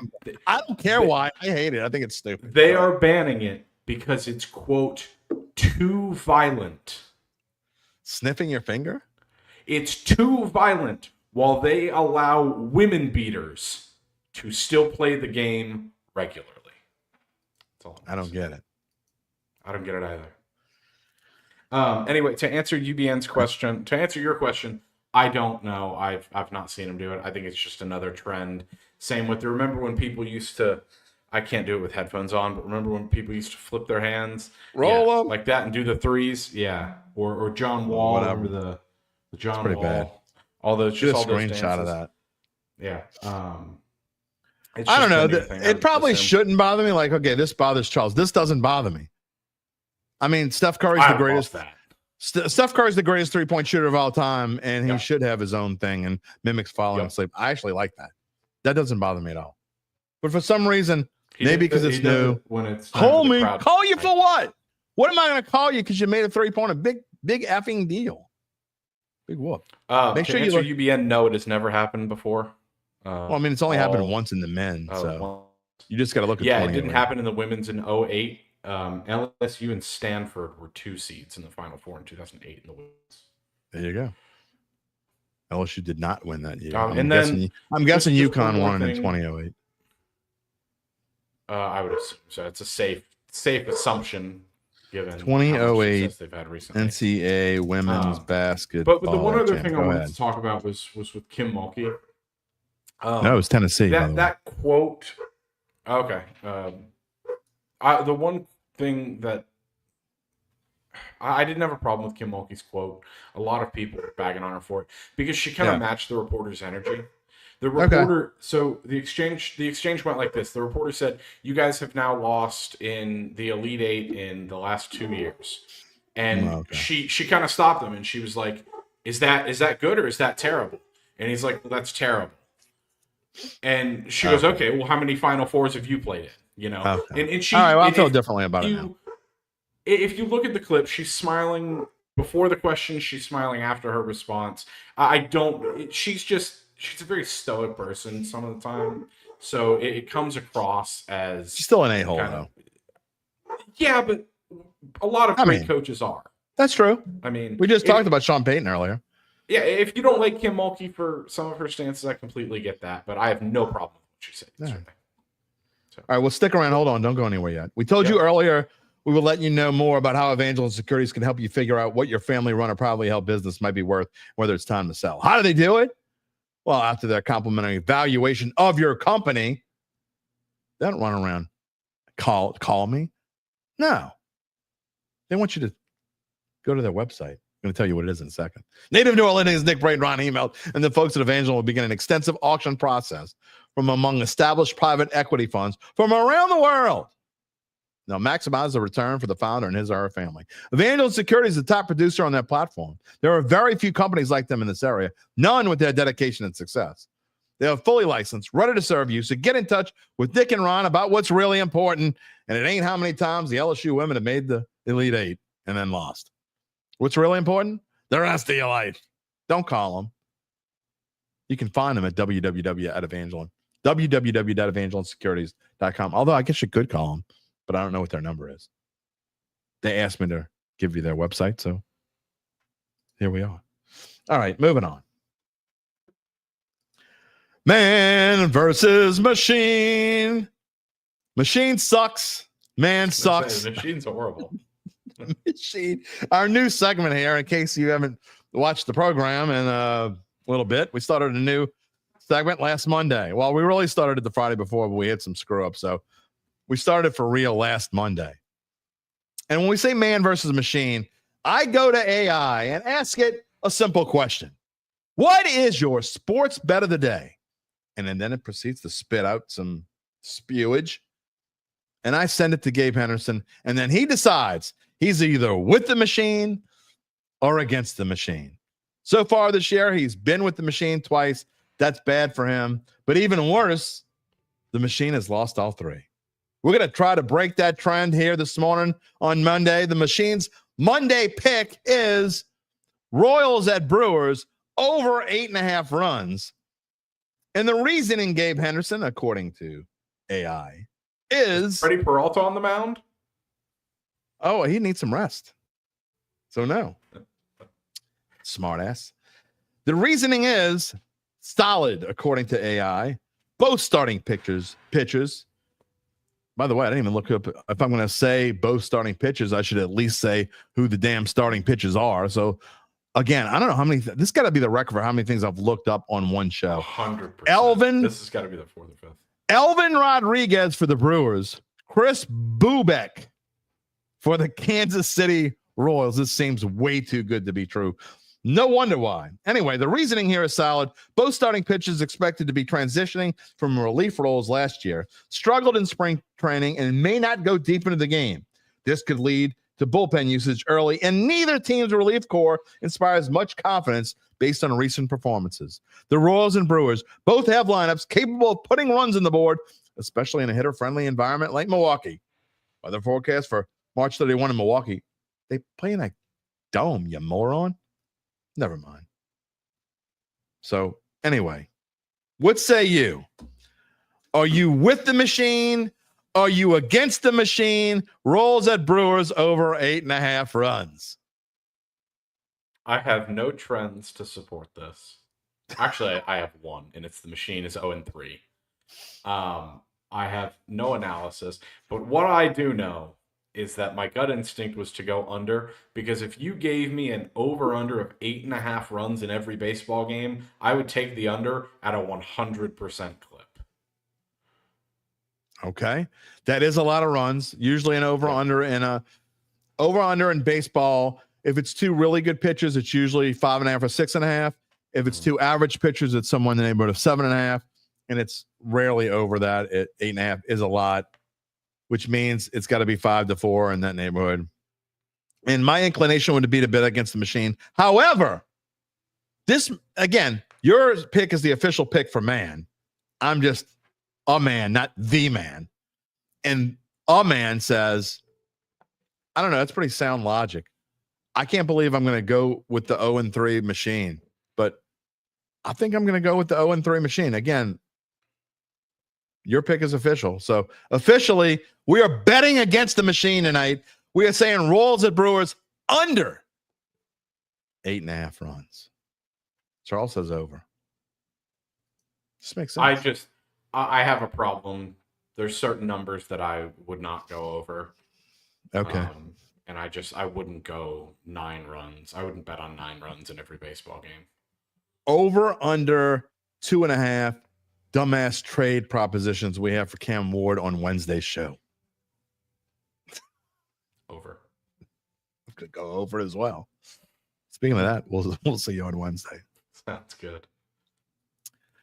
All right. Like as we do every show, we'll end with the Saints slide today.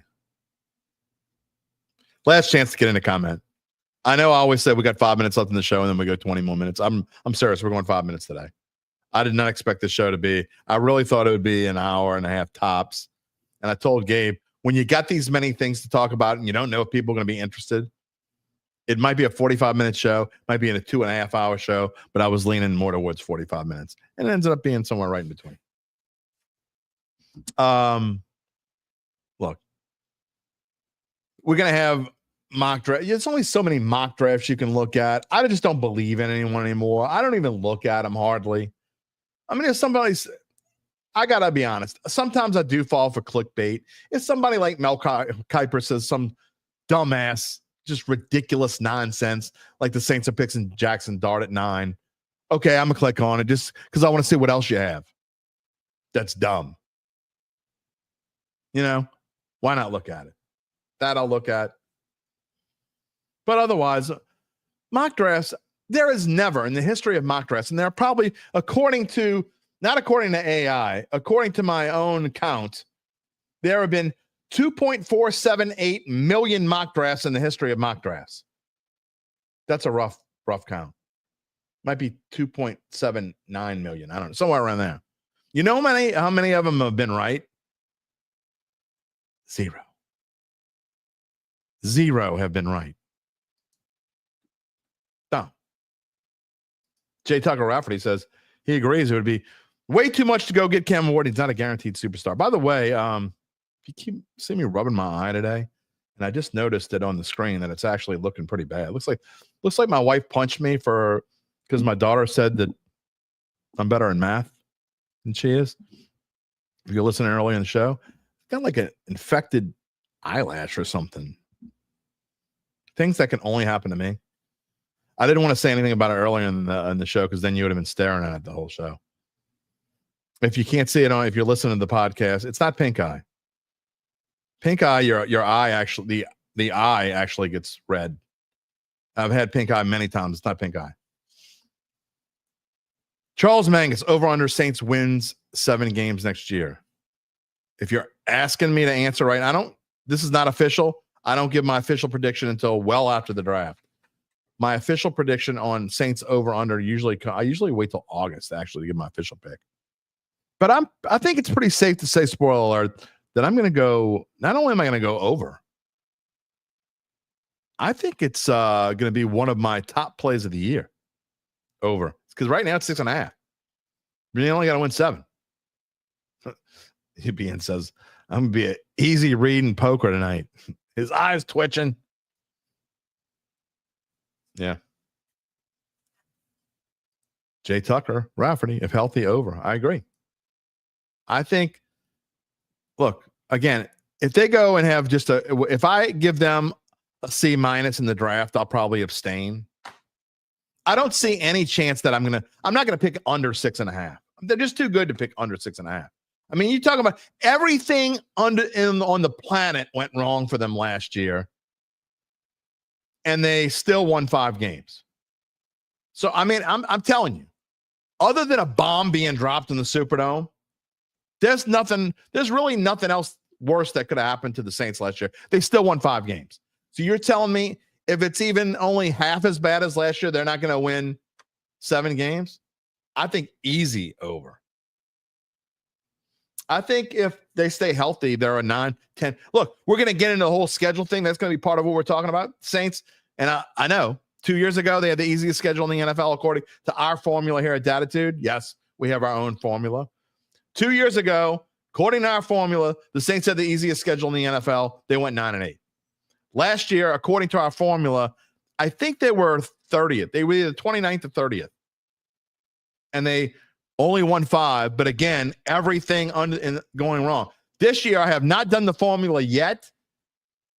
But according to teams' winnings percentage, the easiest schedule in the NFL goes to, perk up your ears, Uncle Big Nick, the San Francisco 49ers have the easiest schedule in the NFL.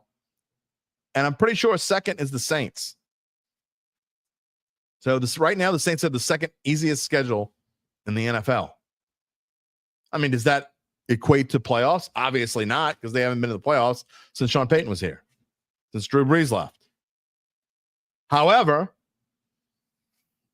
if they can shore up that offensive line, in my opinion, and go get them another top-notch skill player in the first couple rounds of this draft, I think the defense is going to be good enough. I don't think it's going to be good. I think it's going to be good enough. I think the offensive line will be good enough. If Derek Carr starts, let's put it this way. If Derek Carr starts 17 games, I would be very surprised if the Saints don't win 9 games. Now, that's a big if. And, I get razzed sometimes for when I say if, when I talk about Derek Carr. You always say if. So I don't even remember who. It was either a comment or an email, and I don't remember which one it was last week. You always say if. I think it was an email. You always say if when you talk about Derek Carr and staying healthy and what. Well, I mean, say if about Patrick Mahomes. I mean, if I were talking about Patrick Mahomes, I would say if. Got to. Williams says, if Carr's healthy for all 17 games, Saints win the division. I agree. Now what do you base this on, Charles?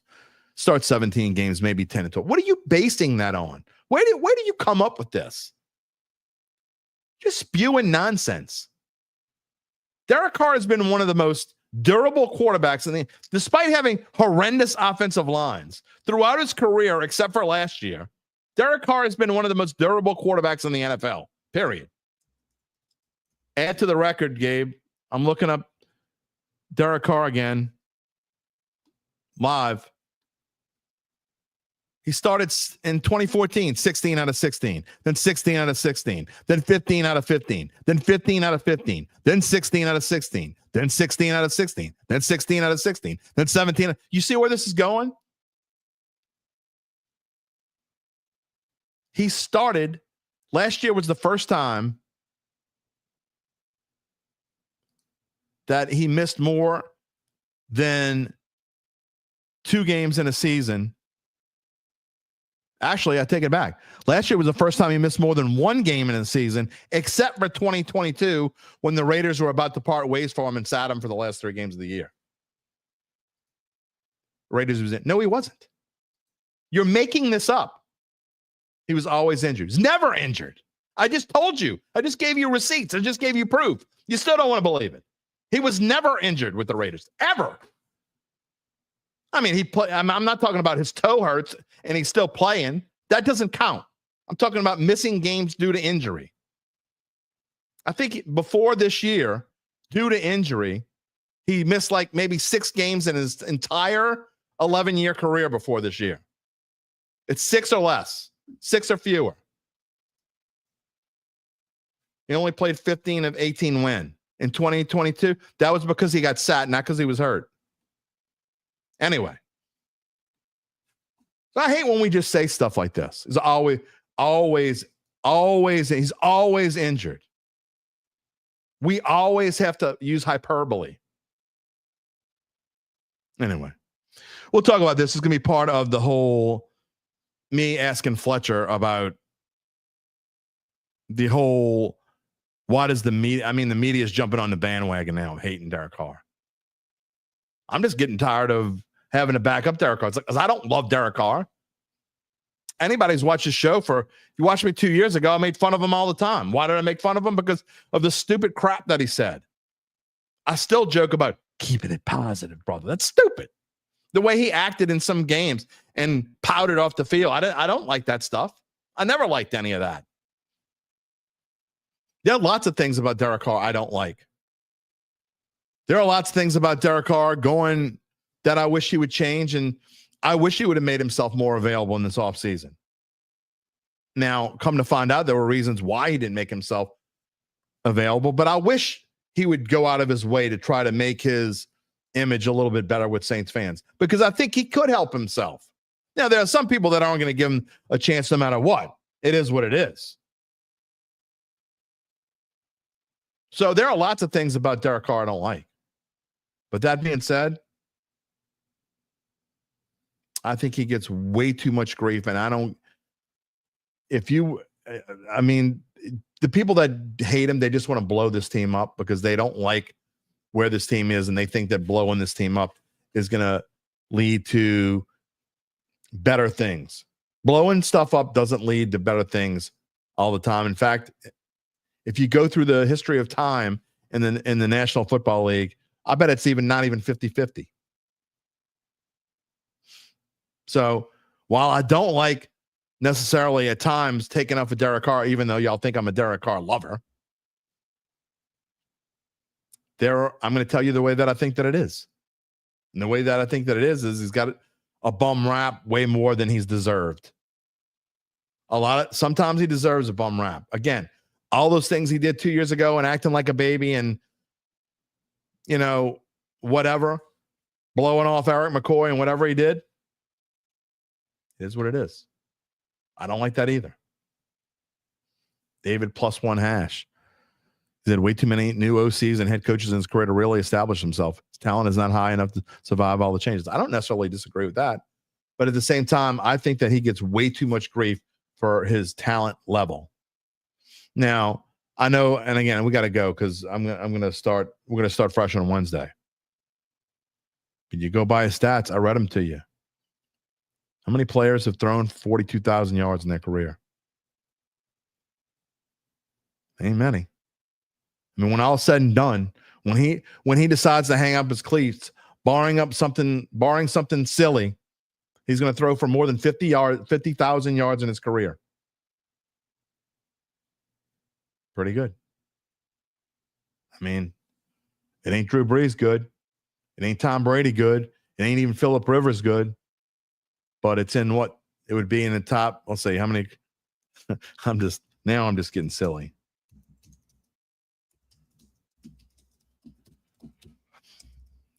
$50,000 yards. How many quarterbacks thrown 50,000 yards? 12 in their careers.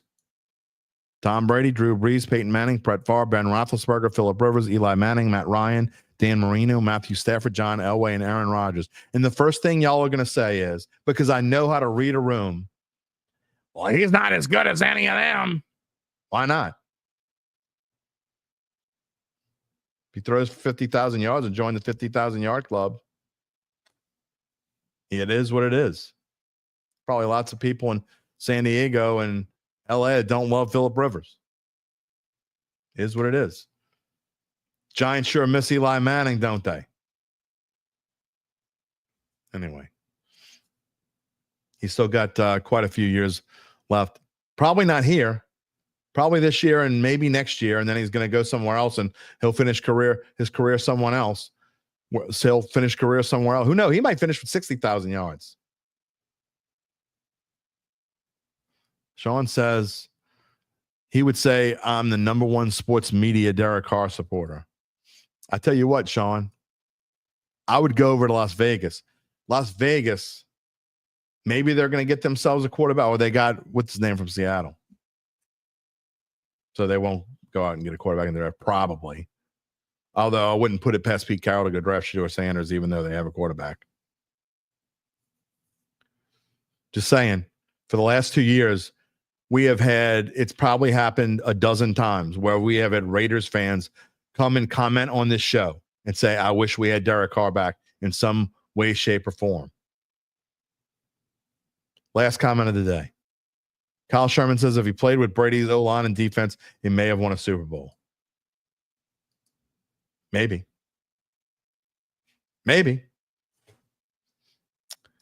You went into the trenches.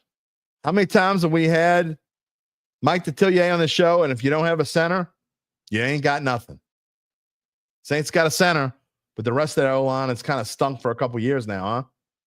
Ryan Ramczyk getting hurt has really messed a lot of things up. Just saying. So we'll get, as of now, we're scheduled to get Fletcher Mackel's point of view on Wednesday, and I'm telling you, I can't wait. It's going to be fun. It's going to be fun. We'll have more man versus the machine. Will Gabe be 2-2, or will the machine be 1, or will they both be 1-3? Got to have a low scoring game tonight in Milwaukee. That is going to wrap it up for us here on this Monday, starting the week. Harmless. It's harmless. I want to thank today's guest, Gabe Henderson, and you, Mano E Monday. We survived it. We hope you can join us next on Wednesday when we think our guest is Fletcher Mackel. We will have a guest, some shape or form. Reminder to subscribe to our Dattitude YouTube page and click the little bell to receive notifications when we go on the air live. Again, even if you didn't like it, click like. I mean, the hell with it. Come on. What's it going to hurt? Even if you didn't like the show today, click like. Give us a little help. You can also find us wherever you get your podcasts, including Apple, Spotify, and many more. You can find me on bet.nola.com. You can find our insiders on nola.com/sports/Saints. We will see you on Wednesday. Oh, also, as always, you can find a replay of this show on nola.com/sports. It's that easy. And lots of other places. We will see you on Wednesday. Everyone, the weather's gone. Go outside and enjoy yourself. Take it easy, my friends. If you're looking for the latest scoop and in-depth interviews on the Saints, the NFL, the Pelicans, LSU, along with the best bets of the week, then lucky you. Along with high-powered, in-the-know guests who cover our teams, Jim Derry brings plenty of Dattitude. And he'll always tell you the way it is, or at least the way he thinks it is.